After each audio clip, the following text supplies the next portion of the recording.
everybody, and welcome back to the 1313 podcast, the most mediocre podcast in the Star Wars universe. I'm Jacob. I'm Jackson. I'm Tommy. Welcome back to all you Regs, to all you Shinies. Welcome to the podcast. This is the podcast. Please, before we begin, make sure that you like, subscribe to the channel, and leave a comment while you're down there. Also, if you haven't already, links are in the description below to our social medias. That is Instagram, Twitter, TikTok, and Twitch.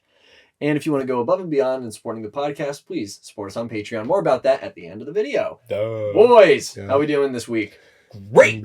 Doing good. I took Jackson out on a date to his first he didn't. 501st Legion Oh, event. he did that. So this past Saturday, Jackson came with me and my dad. We went to the Erie Otters Star Wars night, Yes. which was a super fun event.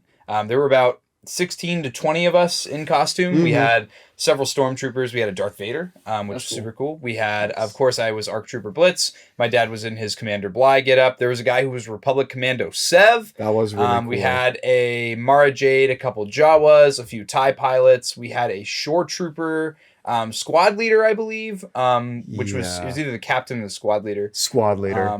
Who looked super, super cool. Yes. There was a couple sand troopers as well. One of them had the big dewback prod, which was really cool. Mara Jade was there. Yes, Mara Jade was there. Yes, she was there. And then there was also a guy who was a scout trooper. And that's all I can think of off the top of my head. It was a ton of fun. Everyone was super nice. The crowd work we did was a lot of fun to do. Seeing the little kids like want to take pictures and get excited about the Star Wars characters. There's one little 4-year-old kid who like I gave a high five to and then just hugged my leg and like would not let go. And I was like, this is so adorable. And you didn't kick him off? But dude, there was I would do this thing. So me and one of the sand troopers, we would do this thing where we would go up to the people in line for concessions and we would just stand next to them and they'd like, start laughing. I would just be like, what are we drinking tonight? Or like, what are we thinking of getting? I'm thinking of the nachos or something like that. I went up and stood next to this like man who was probably in his 50s with his son. I hadn't looked at them. I hadn't said anything. I just stood up next to them and I went like this with my hands on my hips. I was looking at the menu board and he goes, go away. We don't want any pictures, okay? Go away. And I just like looked at him and he was like, are you stupid? Go away. And I just was like, I didn't say a word. I just turned around. I shrugged at a couple other people and then I just walked away. And like while this was going on, Jackson was dealing with another situation with my dad's DC-15. Oh, yeah. Yeah. If you want to elaborate on that. Not really. No. Basically, there was just a kid got a little too excited with the blaster and started screaming at the Jawas and aiming the blaster rifle at them, telling them to die. And his father was just standing there, letting all this happen. That was annoying too because the kid was like menacingly.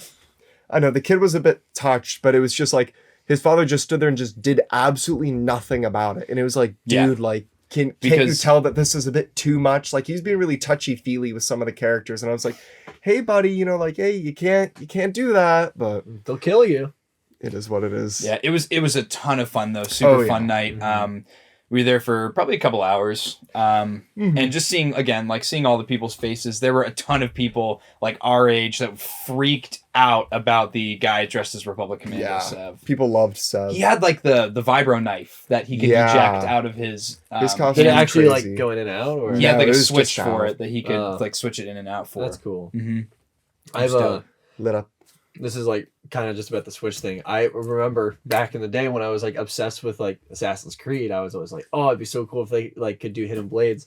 And like a week ago, I was just like curious. I was like, I wonder if like people have actually like developed them yet. And I looked, and you can straight up buy like ones that go in and go out, like retractable, like full working ones. I was like, cool, dude. This is pretty cool. So yeah, you could probably actually incorporate something like that into a commando costume where you just went like this and it came out. Definitely would be pretty sick. My week was boring. I didn't really do anything. Dang. You know what was exciting about our week? The Bad Batch episode. Batch. But before that, we have some quick before news. that we have a couple quick things. If you live in Europe and you intend on going to Star Wars Celebration, you got more cool people going to Celebration that you can meet. So they have an entire roster strictly based on the 40th anniversary of Return of the Jedi. So that will include Tim Rose, who is Admiral Akbar, Caroline Blackstone. I'm just going to say the character names. I'm going to butcher the actual people. The lady who plays Mon Mothma, the gentleman who plays Nine Nub, the guy who plays Bib Fortuna, the guy who was the Ewok Logray, Ula, No Ula, no Mula. everyone's favorite character from last year. Every Star Wars collector over the age of 35 Dude, I have no idea how to pronounce this character. Jaquil. Jaquil. Okay. Jaquile. And Yak Face, the guy who plays Yak Face, is going to be there. That's kind of funny. Dope. Much epic. I also saw there's some other stuff. I think Matt Lanter's going to be there. I think Ashley Eckstein was supposed to be there. D. Bradley Baker. It's going to be a big one. It's going to be crazy. And I'm upset we're not in Europe. I don't. Yeah. I just hope the next one is like in Florida. That's no, the I rumor. in Chicago. Close. The rumor is it's going to be in Florida because apparently the last time they did it in Chicago was a mess. They were talking about that when we were doing the event. Chirac. So, Well, yeah. So they're probably. I would imagine they're just going to flip flop between California and Florida, which is unfortunate. But we could definitely make the drive down, though. You know, like it's possible, but it would just be a hassle. It would be one hell of a vlog. We'd have to take, unless we took Dad's truck, because that could fit a lot of things. Or we could take my Jeep because I can lay the seats down. True. this is true. That is true. Or Tommy's van because he can also lay the seats. I'm about to get a new I vehicle. was gonna say, that's not going to survive. That van is not going to survive. The van will die by the time we get to Florida. I'm going to get a new vehicle. We'll hit Tampa, break it down, and be stuck in hell. And push the van the rest of the way. We won't be able to push it in Tampa. They'll kill us, bro. Push! The citizens of Tampa are just Jawas. They'll just strip the van for parts. They're like, ooh, grabbing it. Like, I can sell this for crack. So anyway, so other than that, there was also a nice little thing from IGN of oh my gosh, I completely forgot that Nintendo Direct was today. I have to check on that after this. Yeah. But so Jedi Survivor had a 9-minute gameplay release. Yes. And I watched the entire thing.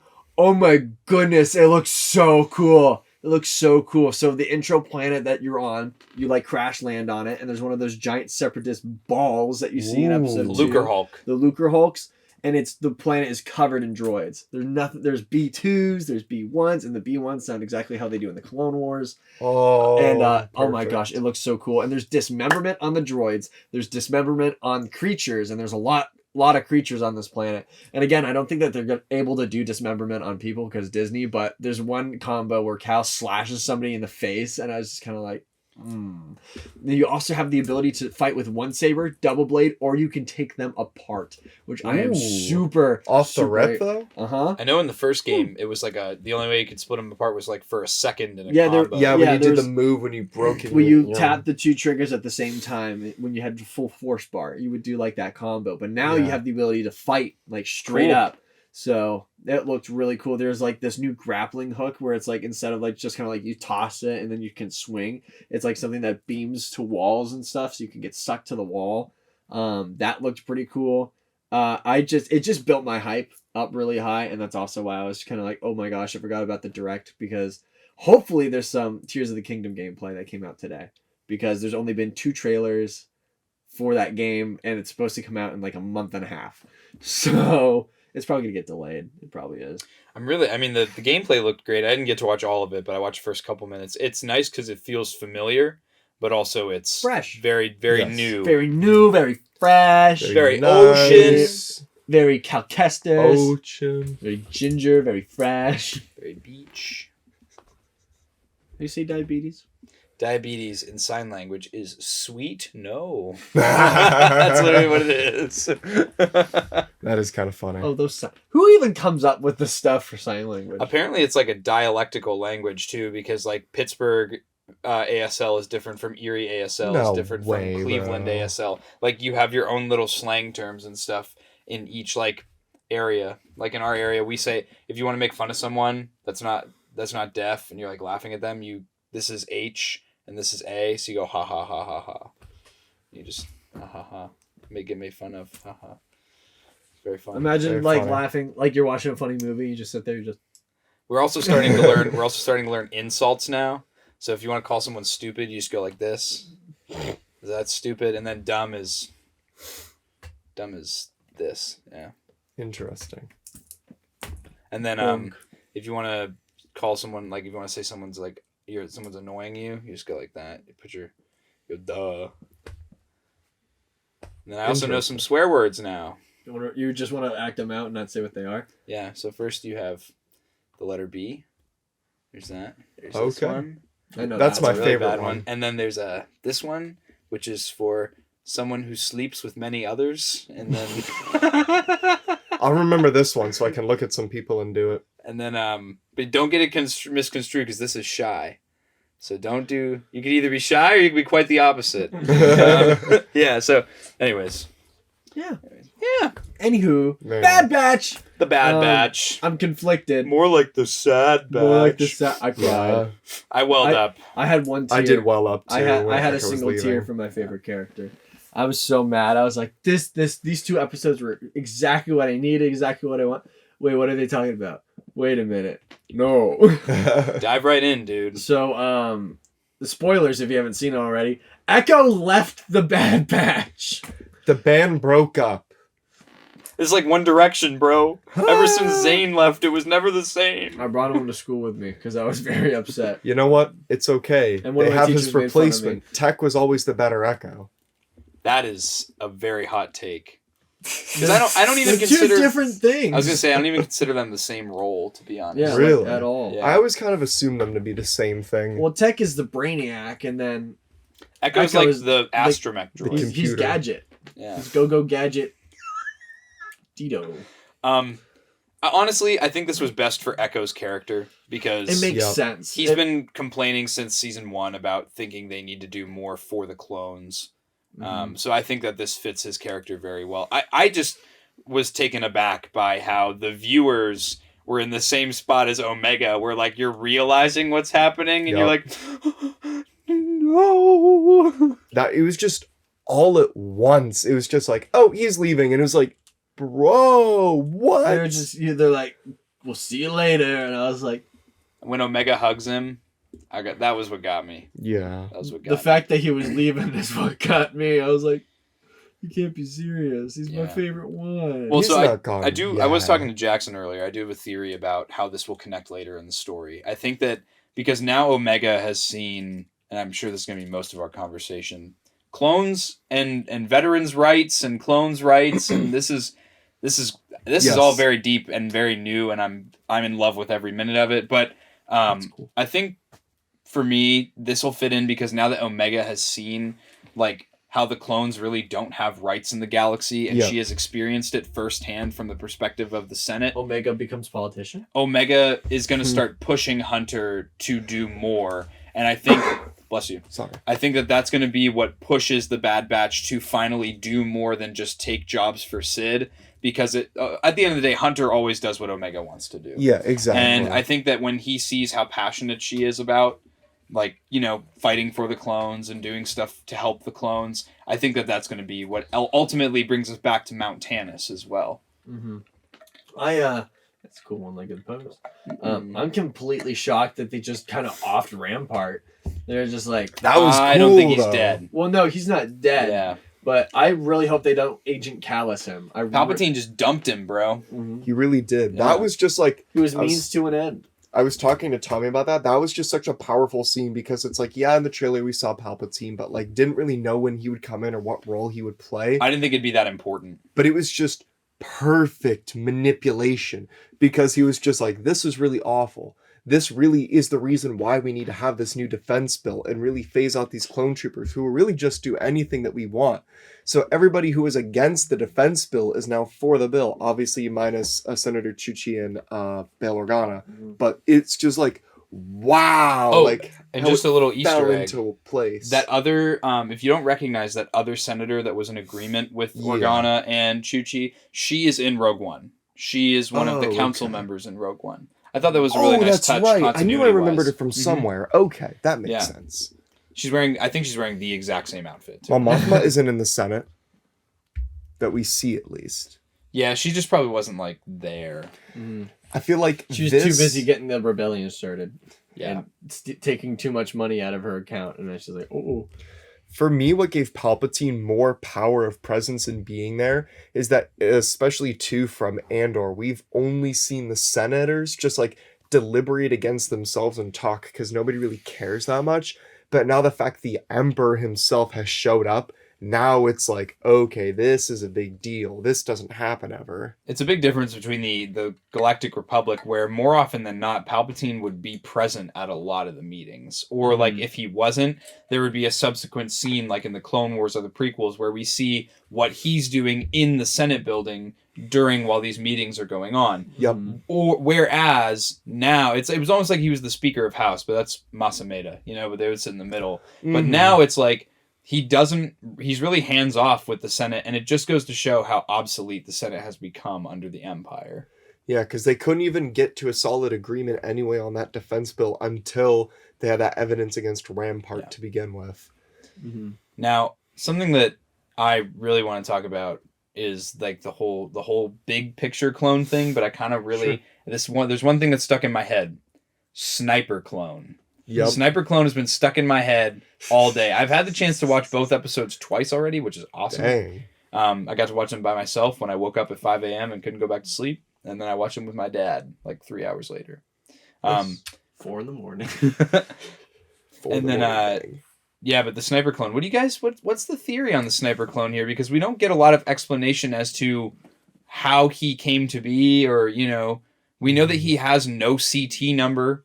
We know that he is completely loyal to the Empire and like buys into all of it. They probably just did what they did on Crosshair. We already saw that they were enhancing the chip. Yeah. So I say it's probably just exactly that. Yeah. We were discussing at least that we feel like this is some sort of like mini experiment maybe going on Tanis. Like they're creating this order of like super obedient clones. So I feel like those are going to be the ones potentially that like do the dirty work here and there, or maybe even help to phase out the clones into stormtroopers. I really liked the suit. The suit was awesome. The suit was pretty interesting. Yeah. I mean, it's certainly not like a uniform. I don't think we're going to see a lot of these other like clones wearing that kind of thing. I don't think we'll ever get in the Black Series. No, never in the Black Series. Then he just kills himself and it was like, oh. That was dope because it was the same way that one officer did in Mando Season 2. That is the true, same way that the Nazi spy did in the first Captain America movie. Yeah, it's literally like electrocyanide. Mm-hmm. Yeah, where they have like a fake tooth. When they went back to Trace and Rafa's garage, and we all thought for that awful second that Trace and Rafa were going to be in the Bad Batch again. Did me dirty for a second there. Well, I saw them going down the hole, and I just started going, 13. That's what I did. 13. I was like, please go there. But I loved how Rex was like, yeah, these are some friends in my friend's garage. They're not here. I was like, they're not yes, here. Yes. Because they're going down there, and my dad was like, not Trace and Rafa. Then when Rex was like, yeah, they're not here. My dad was like, thank God. I could not have handled that, especially for the hype I had this episode at least. But no, certainly interested to see if these like rogue obedient clones who don't have CT numbers just keep popping up. Theory time. What if they're making these super obedient clones and this is how they make the Stormtrooper variant of 99? Oh, I just looked over there and I saw Mike and I went, you better no chill. Way, this is it. You better chill because that would be so cool, dude. That would be awesome. Because why are they making the figures? Evidently, there are some experiments and alterations going on with the clone troopers. You would not just have a clone trooper that is that obedient for no reason at all. Because it was just a random nameless clone. Yeah, and I feel like for how little we had of it in the episode, it will be explained later. Well, and how did he know who Captain Rex was? Like, that's my other thing. It's like he knew him. Maybe at the same time of taking a clone and altering him to be ultra obedient, like they still retain their memories and information. They get special intel, you know? Or maybe they're just fed information of like... Also, how doesn't he have a CT number, and how is that like something that they were able to... Because CT numbers aren't like tattooed on them. How do they know that he didn't have a CT number? Yeah, he had no identifying because that's what I was curious about too, is how do you know a clone is a clone like that? Yeah, Rex seemed pretty certain that this guy was not like a clone trooper, you know? Or there was something different. His eyes looked different. I think that's it. Yeah, and also like we couldn't see the back of his head, so part of me wonders like, was there something going on? Did they like literally hook him up the way they did Echo or something like that, you know, to really make him obedient? Mm-hmm. Well, because the clones also don't know that Rex is alive. That's the other thing. The Empire really doesn't know that Rex is alive. Yeah, that's what I meant. Yeah. Some clones do, because the one with the beard was in contact with him. Mm-hmm. That's another thing I wonder. How does that process work where Dude's a clone name trooper was reaches out? Slip, and then the other one was who? Cade. Yeah, because Cade dies in the beginning. I thought it was a nice homage to see the clone bar again from Clone Wars that we've seen, and how like dope. That's the social gathering place of everyone in the 501st. Still. Well, all clone battalions, I should say. These 2 episodes really were really important to me because they gave me an aspect of the clones that I always knew to be true but never saw on screen, and it was the real humanization of the clone troopers to a new level. We see that all of them are concerned about this new draft bill, and they're concerned about what's going to become of them. Mm-hmm. You see all kinds of, I mean, the one clone, when Senator Chuchi goes to the bar to talk to some of the clones about a pension plan and stuff like I was that. like, that's a real life thing. I'm like, that's weird. It's like one of them is like, well, I just want to fight. All I know how to do is fight. And a couple of the other clones are a little more willing to hear her out. I think that it's cool that not all the clones are completely on board with this idea, but the accelerated aging, again, you can already see there is a difference. You can see, oh, that's a Generation 1 clone. That's a later clone. They sound younger. Some of them look older. You know, Yep. I like that. I've always liked that clones have had subtle differences in their voices. Mm-hmm. And I like that carries over here as well. Yeah. Here's my very controversial opinion of the entire show. Do you You're about believe to a get so clone mad at trooper this. should have a pension for military service? He doesn't think they should. No, clone troopers should not have pensions. What? Why? Let me break this into. Let me put. This is kind of like the devil's advocate argument of the. It's Empire. not the devil's advocate if you believe it. The devil's advocate is Shut when up. you're Okay, playing okay. the side of I the love the devil. clones and I want to see them happy and okay. All right. Do you though? I do, bro. I care about the clones. Okay, so I'm here's gonna where call I'm at. Uncle Sam right now and tell him to take away your pension. Yeah, So- how about that? So this is where I'm going to put it in perspective. The Clone Wars is 3 years long. That's not a long time when you think about the entire history of Star Wars itself. So within that 3-year time, why do you have to pay things that are literal clones money for service that they did for 3 years? I feel like it's Jackson, they more didn't like- get paid No, no, at no, all no, no, for no, their no. service. They never got Just paid at all. let me cook. Let me cook. You're not cooking. You're Yes, not cooking. I am. You have Literally, let me stale speak, Nah, he's bro. cooking in the crock pot. That's No, what no, he's no, cooking no, no, right now. This is You do 3 years of service. Maybe you can get some supplemental income to help you exit your job to find something new. But I feel like that doesn't deserve a pension for the rest of your life because they're thinking about millions of people and they're trying to fund the Death Star. And they can't have people know that they're putting all their money towards the Death Star. No. So that's only another chip in the way of funding it. So that's why they don't want to do it and why it isn't reasonable. Let me. Well, it is reasonable because one, they never got paid. They never got paid. Ever. They have this much money to their name. And guess what? How do they go to bars? Probably with How do they go social outings, bro? There's no way they don't get paid. They get paid somehow. Just we've never seen. Why it. would you pay property of the Galactic Republic? Like, I'm sure the Galactic Republic gives them money to spend, but it's not like they have like, oh, I'm just gonna go It's grab like- $20 from the ATM. It's like how prisoners get money in jail. It's Yeah. not like they can buy a Ferrari with their jail money. They can like buy a snack with the vending machine. That's all it is, Jackson. A bar isn't a snack. I'm and gonna keep it a vending buck. machine. Listen to this. The whole issue of these 2 episodes is showing that the clone troopers are not viewed as humans by most of the galaxy. Yeah. And They are apparently viewed as- Jackson too. They're Bro. they're viewed as lesser beings. That's the whole thing here. And it's very important to realize that with the clones not being seen as humans, giving them something like a pension makes them feel like humans. They fought this war. Yes, it was only 3 years, bro, but it was a very hard fought war. And This was also- not and just also- some rinky dink, oh, we're gonna go drop a drone in the little thing, you know? And they also had Beautiful. no choice. They had no choice. Imagine Yeah. if you woke up one day and then they said, you're going to war. You're like, but, and they said, go fight. And then for 3 years later, obedient. 3 years later, you have PTSD. You have no money. You have no direction. You've never done anything else with your life other than fight. You don't know what you're gonna do. And then the people that created you to fight go f yourself. Like what?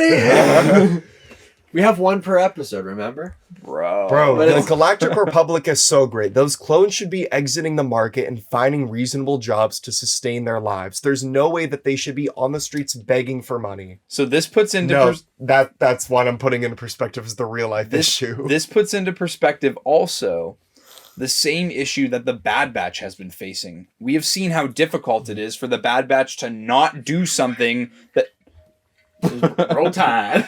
We've seen how difficult it's been for the Bad Batch to not do the same thing they've been doing, which is go on ops and go on missions and like retrieve an objective and do things like that. Really, the whole show has just been the Bad Batch completing objectives because that's all they know how to do. And we see that that's the same thing with the clone troopers. They fear the unknown. And bro, are you actually telling me they're going to get no financial assistance and at least just chilling for a couple months? Like, oh, at least I have my pension. Because, again, they don't know how, like, the one exception I would say is Cut LaQuaine. Cut LaQuaine is the one exception because he becomes a farmer. Yeah. Every other clone trooper... Or Gregor, but he also has amnesia in that episode of the Clone Wars. So, like, if you think about it that way, give them a pension because they don't know how to do anything else other than fight. So let them just chill. Flip burgers. Yep. Ain't no shooting and flipping burgers. They don't know what to do. No, because realistically, they should be, given the ability to have a life after the war. But it's like you said, they're not viewed as property. Well, not viewed as people. So the Empire doesn't want them to ever be viewed as people. So then another interesting part that you brought up as well is answering the big question of where are the clone troopers then in not the sequels, in the original trilogy stuff that we have. They're dead. We only see Hobo Clone in Kenobi, but are there more? Do a lot of clones resort to begging? Do a lot of them just die? Like, what happens to them systematically? Because although in Star Wars Rebels, one of the Imperial officers is talking to Rex and references that all clones were decommissioned for their service and whatnot. That was like it that we had. So we don't really know what that means. Maybe it could be a decommission, like how Camino sunk. You know what I mean? It fell in a storm. It fell in a storm. I liked how they wiped away that little issue, though, where Bail Organa is literally like, yeah, that would literally be impossible. Yeah. No, because that's what I thought was funny, too, is how they were, like, people were really convinced that Topeka City just flooded. But that also just goes to show... Topeka City? Topoka City. Topoka City, whoops. I was thinking of Kansas. It's like... Topoka City, sorry. Topeka City? My bad. Are you playing Rainbow Six? Topoka City? No, but how everybody was so convinced because they're so ignorant of how anything else in the galaxy works except their own home worlds. Well, that is their job. I'm interested to see how this pans out later in the show because evidently now we've seen that the clone troopers are facing great demise because if no one cares about them, then no one's going to care how they get decommissioned. Yeah. And Palpatine has also kind of villainized the clone troopers in his speech when he says, like Jackson mentioned earlier, they're too obedient. They should have just disregarded Rampart's orders, but they were just ready to go and do it. They were like, Yahoo, we're going to destroy our own city where we were born. So what does that say about what they'll do in the future? For me, it was like, again, perfect Palpatine moment. Yep. I absolutely adored every word he said. Not really, but like good writing. Yeah, writing. I rewatched the speech too at one point just because I was like, wow, that was like so well delivered. Well, duh, that's his job. Well, yeah. What I liked about the episode too is how it ties in like a lot of like real life like veteran issues too. It was basically almost like a complete mock. How do you have this amazing society but homelessness and veteran like communities? Like that isn't supposed to make sense, but it happens. Yeah, my father's a veteran, and that's been something that he's always pointed out about this show that I think I miss because I don't have that perspective in my own life. But he is always pointing out how the show focuses a lot on the similarities on how veterans in real life struggle to integrate into normal society, especially when all they've known for years is war or the military. Mm-hmm.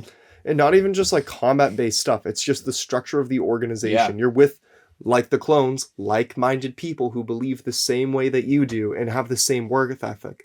And then you get out and then you meet people who are lazy and don't have the same work ethic as you, or aren't as motivated and just go about their lives. So then it's almost the feeling of like, what is my purpose then if I'm surrounded by people who don't want to chase their dreams or do something that they want, and they're going to be in a cubicle their entire life and they're content with it?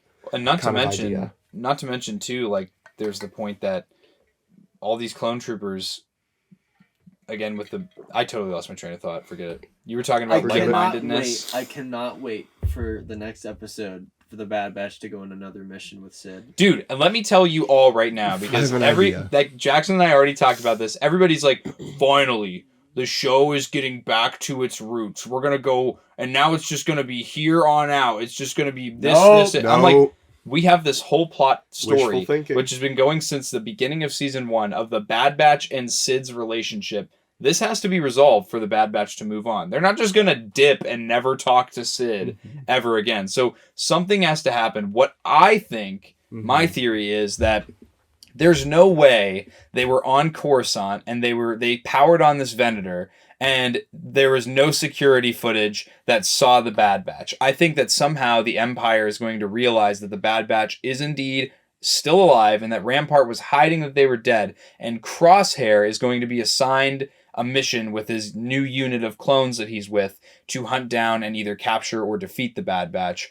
So that's how I think Crosshair is going to come back into the fold. Because Jackson and I were talking, if it wouldn't have been for that Crosshair Cody episode, we would have 0 Crosshair this entire season. Yeah. If you think about it. And I felt like where's Cody? Well, I feel like the Cody episode with Crosshair is meant to at least... I feel like Cody is going to show up later. They did that intentionally to show us that Cody had left the Empire, but they needed to show us how.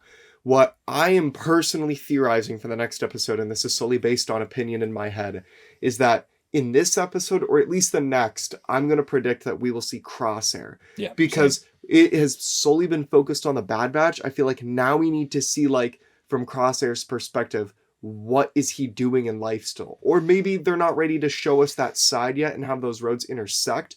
But I feel like before the Bad Batch and Crosshair meet again, we will get another Crosshair thing. Maybe he'll appear for just a little bit in an episode that's based on the Bad Batch. That's what I am hoping. Well, the next episode is called The Crossing. Yes. So I think that it's going to... Obviously, some characters are going to be crossing. in it, and they're just going across space. And the Bad Batch have to act like...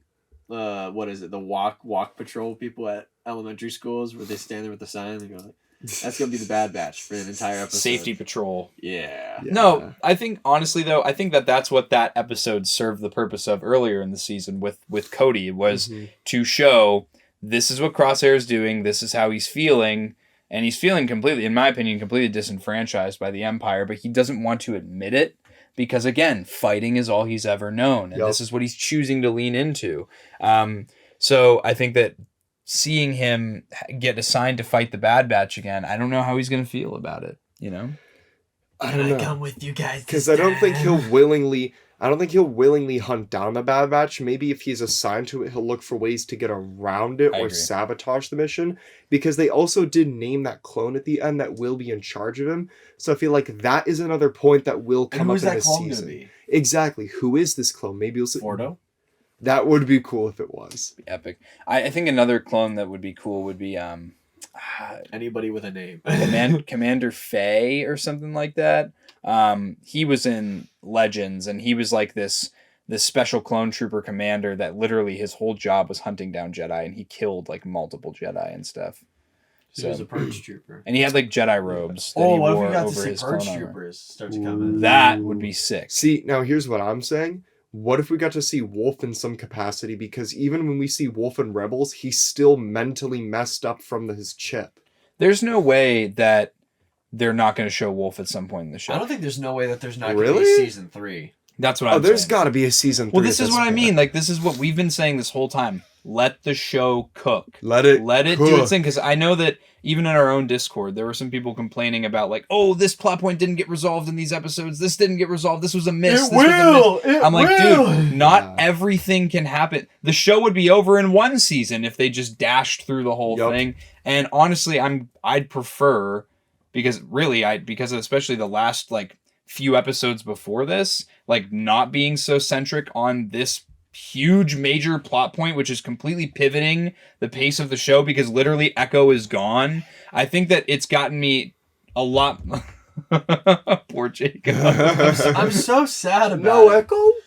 No Echo.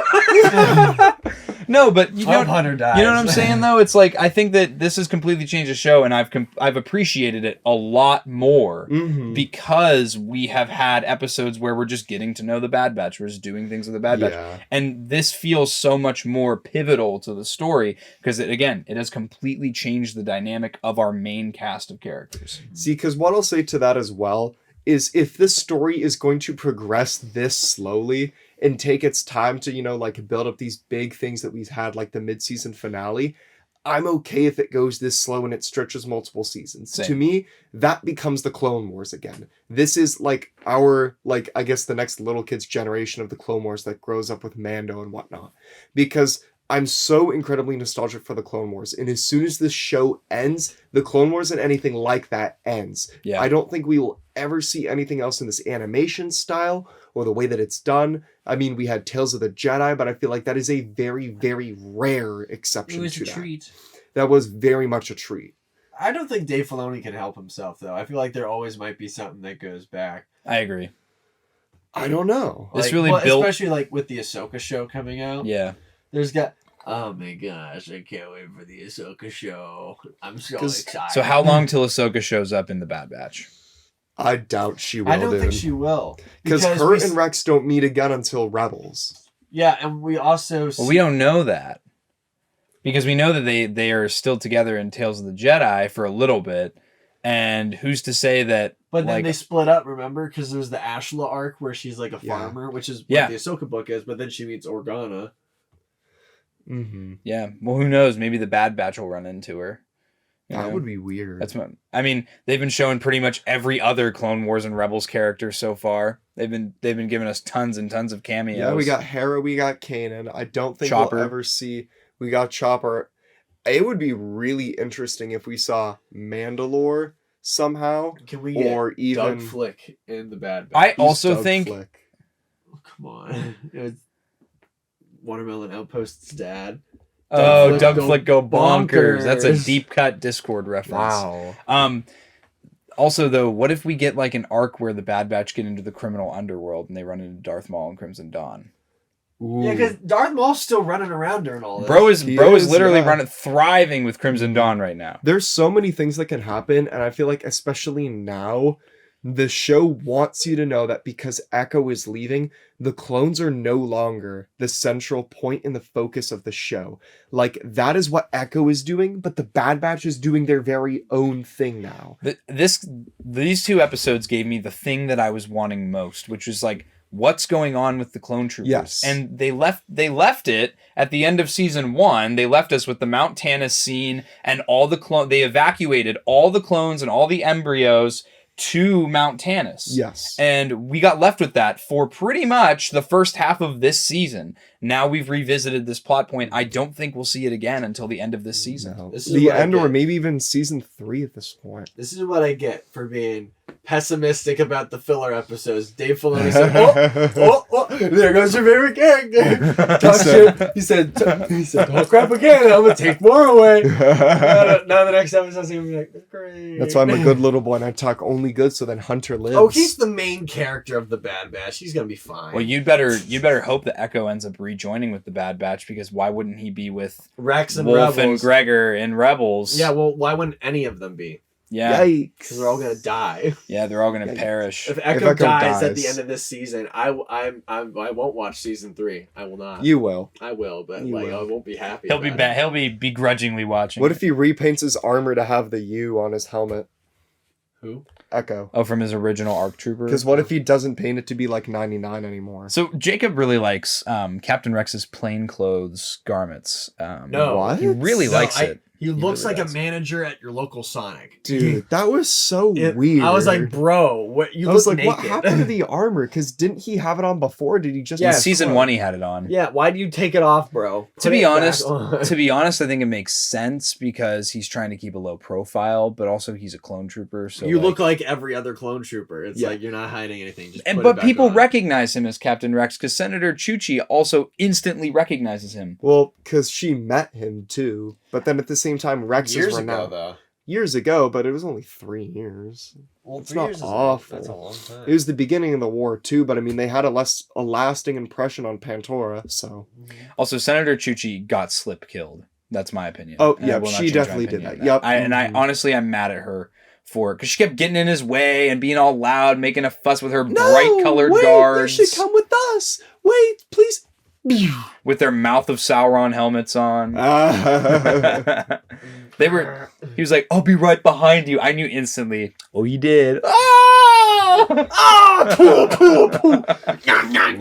That was funny. I also really think it's sad because they're really pulling at my heartstrings here. The clones just keep getting more and more tragic of a story. Yep. I keep like hoping that there will be this ray of sunshine at the end, and I realize most of them are going to die and perish horribly. But I also find it sad that like they're redesigning clone troopers to kill other clone troopers. Yep. Like whether or not this clone, maybe at one point this clone sniper was a CT. Maybe he had a number and a name and an identity, but now he doesn't. He is loyal. He was loyal only to the Empire. To me, that's really sad. You know, that it's the same thing. It gives me almost that same feeling of dread that I had during the Umbara arc, where the 212 and the 501st are fighting each other. Like, but the worst part is this one clone is so brainwashed that like he doesn't even realize what he's doing. You know, and the other, like, I know had the other clones known that another clone was killing them, they'd feel a lot differently about it. Yeah. It just makes me sad, and I'm the sad batch makes me sad. How about the bad batch actually completing a mission? Yeah, in a successful way. There was no bumbling idiocy and with the Venator, but then immediately it went right in their face, so they technically failed.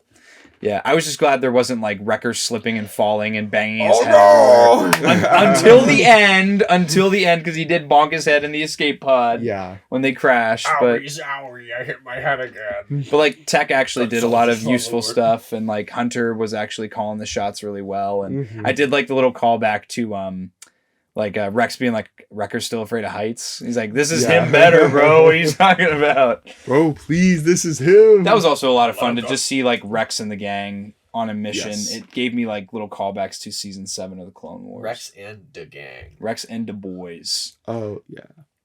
But yeah, and Omega is a lot more tolerable to me now. I feel like this is a huge catalyst for her maturing in this show. Yeah, and understanding it. And Halle Bertoni, the Kaminoan senator, was cool to see. That I like that it played into the hands of this trope that's been going on about the Kaminoans really don't care about each other, or about like they don't have like empathy. Well, she really didn't like the other Kaminoans to begin with from the Clone Wars because she was kind of in like that little like evil group of senators that was conspiring. Yeah, I was hoping the faceless clone was going to be Boba Fett, and then when he died, I was like, well, when he got captured, I'm like, okay, it's probably not going to be Boba Fett. I also think Boba Fett's guaranteed to have an episode in this show. I feel like at some point we will see Boba, and him and Omega will meet. I really want to. I really want to see him. It's a matter of time to me. Like there's so many Clone Wars characters. Like again, I think Fee is going to introduce them to Hondo at some point. I think that's part of her reason for being in the show. I think that Hondo is going to introduce them to Crimson Dawn. Like I think there's just going to be. Oh, did I tell you? I don't think I mentioned this part of my theory. I think that I told Jackson at work, maybe. Yeah. Sid is going to be in a Lando Calrissian situation. I think that the Empire is going to find out about the Bad Batch. That's the part they said earlier. They're gonna have Crosshair lead a squad to go find them. Somehow they're going to track them to Ord Mantell. When they get back to Ord Mantell, the Empire's already going to be there, and they're going to have put Sid in a position where she had to turn them in or she died. And then Echo and Rex and Cody all have to go and save them. And Cody dies! Either Cody or Echo will die. Or both. Both of them. And then Rex gets to watch all his friends perish. Not a fun idea, bro. Pain.